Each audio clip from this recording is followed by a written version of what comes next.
It was one of those nights you don't forget.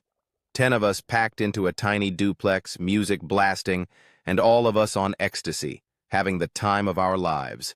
The energy was electric, and for hours it felt like the night would never end.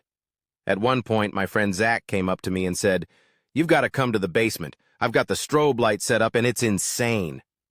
I laughed and told him I'd join him in a bit. He headed down, and the rest of us stayed upstairs. But as the night wore on, the energy fizzled. One by one, we all crashed, some on the couches, others on the floor, a few upstairs. I woke up hours later to the sound of sobbing. Not just sniffles, this was deep, gut-wrenching crying. It took me a second to figure out it was coming from the basement. That's when I remembered Zach. Still half asleep, I stumbled downstairs. The sobbing grew louder with each step, and when I got to the basement, I saw Zach sitting in the middle of the room. The strobe light was still flashing, casting chaotic shadows on the walls. He had his knees pulled up to his chest, and tears were pouring down his face. "Zach!" I called, trying to make sense of what I was seeing.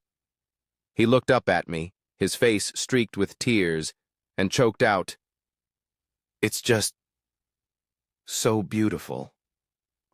"What is?" I asked, genuinely confused. He gestured to the strobe light. "The light," he said, his voice trembling. "It's like life. It's there. Then it's gone. Then it comes back again.